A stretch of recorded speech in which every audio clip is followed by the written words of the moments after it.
Bismillahirrahmanirrahim. Assalamu alaikum.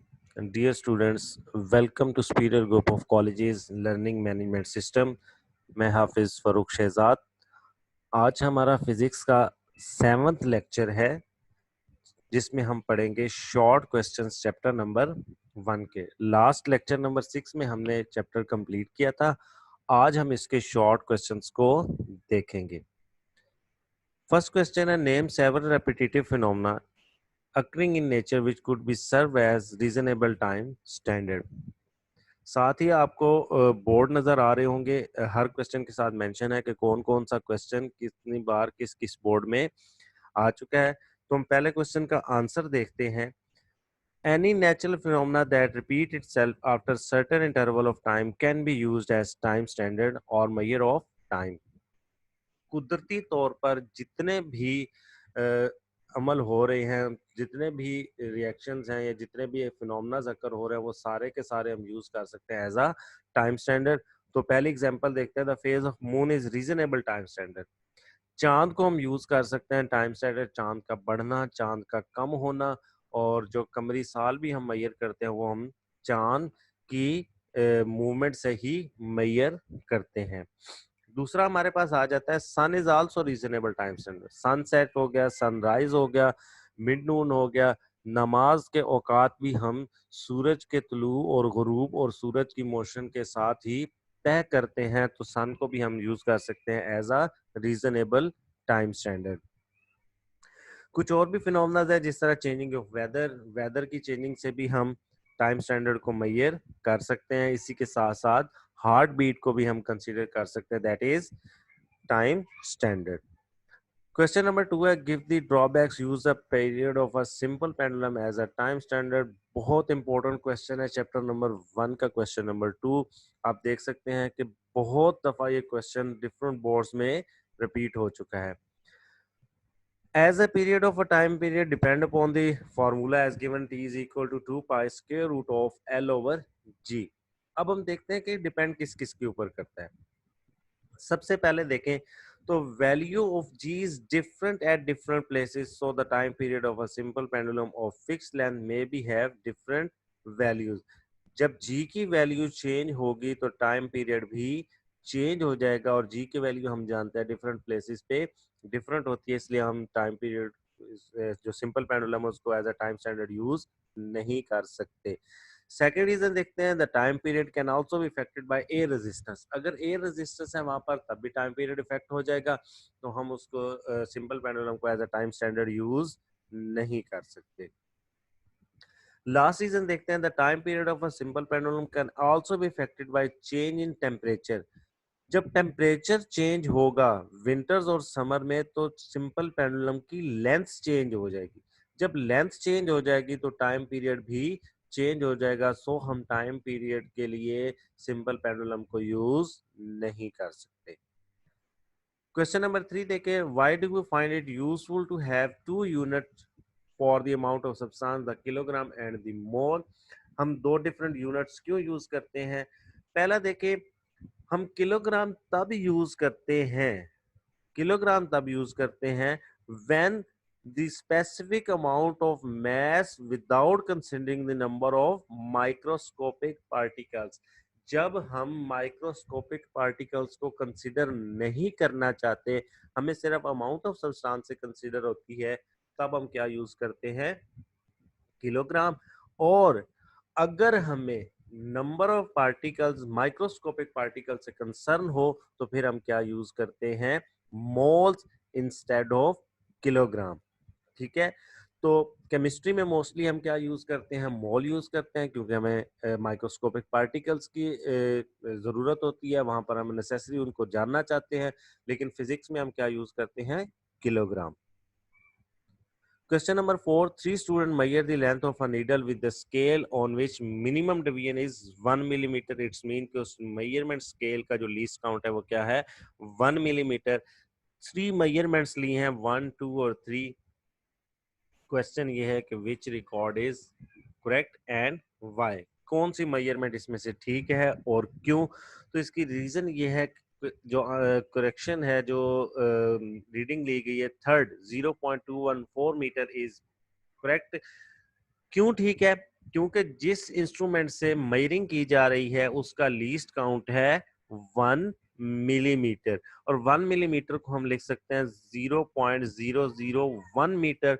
So we can measure the length up to 3 decimal places, तो इसलिए correct answer होगा 0.214 metre. Question number 5 है, an old saying is that a chain is only as strong as its weakest link. What analogous statement can you make regarding experimental data used in the computation? Measuring करते हुए measurements में हम इस saying को कैसे use कर सकते हैं? पहले इस saying को समझते हैं। A chain is only strong as its weakest link. Chain उतनी ही ज्यादा मजबूत होगी जितना मजबूत उसका सबसे कमजोर लिंक होगा। तो मेजरमेंट में क्या होगा? कोई भी मेजरमेंट उतनी ही ज्यादा रिलायबल होगी जितना कम से कम उसमें एरर होगा। So a precise measurement is one which has less precision. Less precision का क्या मतलब है? That has smallest least count. किसी भी इंस्ट्रूमेंट जिसको हम मेजर कर रहे हैं उसका जितना स्मॉल लीस्ट काउंट होगा उतना ही मेजरमेंट क्या हो जाएगी? रिलायबल। या हम कह सकते हैं दूसरी स्टेटमेंट इसके लिए, calculation is only as accurate as its least precise data. जितना कम से कम उसका प्रिसाइज डाटा होगा, कम से कम लीस्ट काउंट होगा, उतनी वो मेजरमेंट क्या हो जाएगी? ज्यादा प्रिसाइज हो जाएगी। क्वेश्चन नंबर 6 देखते हैं। The time period of a simple pendulum is measured by a stop watch. What type of errors are possible in the time period? कौन कौन से हो सकते हैं? When the stopwatch is used to measure time period of vibration, there are two types of possible error. First error क्या हो सकता है? Zero error. जीरो एरर हो सकता है which is a systematic error. अगर स्टॉप वॉच में कोई जीरो एरर है तो जब भी मेजरमेंट लेंगे वो जीरो एरर वहां पर जाहिर होगा। और हम लेक्चर में पढ़ चुके हैं कि जीरो एरर को रिमूव नहीं किया जा सकता, सिर्फ एक ही उसका तरीका है कि उसको सिंक्रोनाइज किया जाए किसी दूसरी करेक्ट डिवाइस के साथ। दूसरा एरर कौन सा हो सकता है? The timing to start and to stop the watch which is personal error. अब पर्सनल एरर में नेग्लिजेंस ऑफ पर्सन भी हो सकता है या इनएक्सपीरियंस पर्सन भी हो सकता है कि उसे नहीं पता चला कि कब वॉच स्टार्ट करनी है और कब वॉच स्टॉप करनी है। तो इस तरह ये दो एरर पॉसिबल हैं जो टाइम स्टैंडर्ड में आ सकते हैं। Does a dimension analysis give any information on a constant of proportionality that may appear in algebraic expression? ये हम क्वेश्चन पढ़ चुके हैं, मैंने एग्जांपल में पहले भी पढ़ाया था जब हमने लेक्चर पढ़ा था। तो ये ड्रॉबैक है डायमेंशन एनालिसिस का, that dimension analysis does not give any information about the constant of proportionality. This constant can be determined by experimentally. तो मैंने अगेन वही फार्मूला लिखा है, t is equal to 2 pi square root of L over G. अब 2 पाई की जगह मैंने constant लिखा है, तो 2 पाई कांस्टेंट हम डायमेंशन एनालिसिस से नहीं फाइंड कर सकते। This can be find by the experimentally. तो यही एक ड्रॉबैक है, तो हम इसको एक्सपेरिमेंट के थ्रू फाइंड आउट कर सकते हैं, डायमेंशन एनालिसिस के थ्रू फाइंड आउट नहीं कर सकते। क्वेश्चन नंबर 8 है, right the dimension of pressure and density. Pressure और डेंसिटी की डायमेंशन हमने फाइंड आउट करनी है। अब यहाँ पर मैं आपको एक और चीज सिखाता चलूँ। लेक्चर में मैंने आपको डायमेंशन सिखाई थी क्या होती हैं, अब इससे यहाँ पर सिखाता चलूँ कि उनको ड्राइव किस तरह से किया जाता है। सबसे पहले हम देखते हैं प्रेशर को। प्रेशर का हमें फार्मूला पता है, प्रेशर होता है P is equal to F over A, यानी कि फोर्स ओवर एरिया।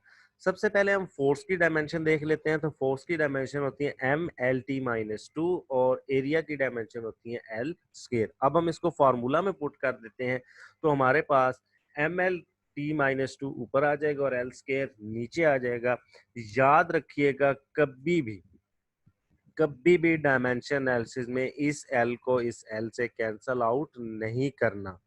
डायमेंशन में कैंसल आउट नहीं करते, बल्कि एल जो स्केयर है डिनोमिनेटर में ऊपर जाएगा तो ये एल माइनस टू हो जाएगा और हमारे पास फाइनल जो रिजल्ट आ जाएगा M L minus one T minus two आ जाएगा। दोबारा बताता चलो, कभी भी नोमिनेटर और डिनोमिनेटर की क्वांटिटीज को कैंसल आउट डायमेंशन में नहीं किया जाता। Now let's find the dimension of density. तो डेंसिटी का हमें फार्मूला पता है, डेंसिटी होती है rho is equal to mass per unit volume.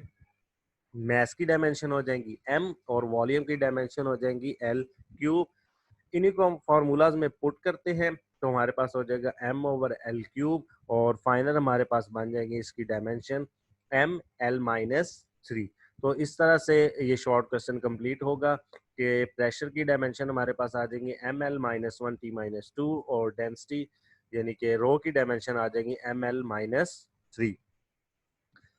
Next question is the wavelength lambda of a wave depend on the speed v of the wave and its frequency f, knowing that lambda is length, v is यानी कि velocity है lt minus 1 और f is frequency that is hertz t minus 1. Decide which of the following is correct. अब यहाँ पर हम जो हमने पढ़ा था principle of homogeneity to check the correctness of equation, हम वो मेथड यूज करेंगे। सबसे पहले हम देखते हैं F is equal to V lambda, क्या ये इक्वेशन करेक्ट है या नहीं है। तो लेफ्ट हैंड साइड की हम डायमेंशन निकाल लेते हैं। जो लेफ्ट हैंड साइड की डायमेंशन होगी फ्रीक्वेंसी की वो टी माइनस 1 आ जाएगी। राइट हैंड साइड की डायमेंशन आ जाएंगी वी और लैम्डा की कंबाइन करके लिखेंगे तो एल स्क्वायर टी माइनस 1। अब हम देख सकते हैं कि लेफ्ट हैंड साइड की डायमेंशन जो आई है वो टी माइनस 1 है, जबकि राइट हैंड साइड की dimension L square T minus 1 है। सो लेफ्ट हैंड साइड की डायमेंशन राइट हैंड साइड के इक्वल नहीं है। So this equation is dimensionally incorrect. इस तरह से हम फाइंड आउट कर सकते हैं कि कौन सी इक्वेशन डायमेंशनली करेक्ट है या नहीं है। अब दूसरी देखते हैं F is equal to V over lambda. सबसे पहले लेफ्ट हैंड साइड की डायमेंशन उसी तरह आ जाएंगी टी माइनस 1 और राइट हैंड साइड की डायमेंशन अब हमारे पास आ जाएंगी टी माइनस 1। अब हम देख सकते हैं कि लेफ्ट हैंड साइड और राइट हैंड साइड दोनों की डायमेंशंस क्या हैं, इक्वल हैं। जब दोनों की डायमेंशन इक्वल आ जाती हैं तो हम कहते हैं this equation is dimensionally correct. तो इस तरह से डायमेंशन एनालिसिस को यूज करते हुए हम इक्वेशन की करेक्टनेस भी चेक कर सकते हैं कि आया वो इक्वेशन करेक्ट है या नहीं है। ये थी हमारी आज की एक्सरसाइज चैप्टर नंबर 1 की शॉर्ट क्वेश्चन थे। इंशाल्लाह नेक्स्ट लेक्चर में हम चैप्टर नंबर 1 मेजरमेंट के न्यूमेरिकल प्रॉब्लम सॉल्व करना शुरू करेंगे और देखेंगे उसको हम किस तरह से सॉल्व कर सकते हैं। जज़ाकल्लाह।